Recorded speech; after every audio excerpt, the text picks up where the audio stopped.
الحمدللہ رب العالمین والصلاة والسلام علی رسولہ الکریم۔ اللہ جل شانہ کا فضل ہے کہ اس نے ہمیں نبی رحمت علیہ السلام کی عظیم زندگی عطا فرمائی، جس زندگی کو اختیار کر کے ہم دنیا آخرت کی بھلائیاں اکٹھی کر سکتے ہیں، اپنے آپ کو ہر طرح کے مسائل سے بچا سکتے ہیں۔ نبی کریم علیہ السلام کی زندگی کے ہر پہلو میں ہمارے لیے رحمتیں برکتیں ہیں، اور اس رحمت و برکت کے اوپر اللہ جل شانہ کا جتنا بھی شکر ادا کیا جائے اتنا ہی کم ہے۔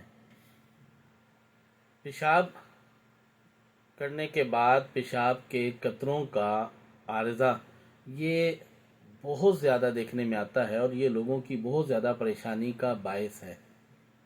اس کی عمومی طور پہ جو وجوہات ہیں وہ ذہنی اور نفسیاتی بھی ہیں، اور اس کی ایک بہت بڑی وجہ مثانہ کی کمزوری بھی ہے۔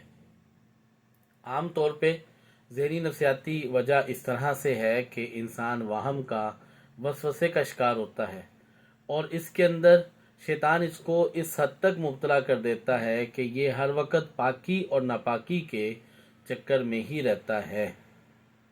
یقیناً اسے اپنے وہم اور وسوسے کو کم کرنا چاہیے۔ جہاں تک جسمانی عارضے کا تعلق ہے تو اس کا علاج ممکن ہے۔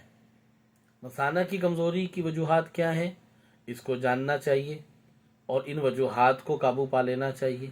مثانہ کی کمزوری کی وجوہات میں کیفین والی اشیاء کا استعمال کثرت سے کرنا، نشاور اشیاء کا استعمال کثرت سے کرنا، چائے کافی کا استعمال کثرت سے کرنا، یہ مثانہ کو کمزور کرتی ہیں۔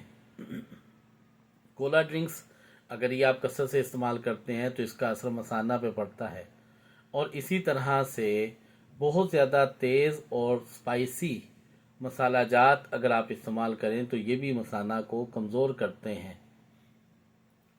مثانہ کی کمزوری کی ایک وجہ آپ کے پیلوک مسلز کا کمزور ہو جانا بھی ہے، اور بعض کا ایسا ہوتا ہے کہ بعض لوگوں کو پیشاب کافی دیر تک روکنے کی عادت رہتی ہے، تو پیشاب اگر کافی دیر تک رکا رہے تو اس کی وجہ سے بھی مثانہ کمزور ہوتا ہے۔ بعض کیسز میں پروسٹیٹ زیادہ ہو جانے کی وجہ سے بھی پیشاب کے بعد قطروں کے آنے کا عارضہ لاحق ہوتا ہے، اور کانسٹیپیشن تو اس کی ایک عمومی اس کا ایک علاج ایک مرض ہے، اس کی ایک وجہ ہے۔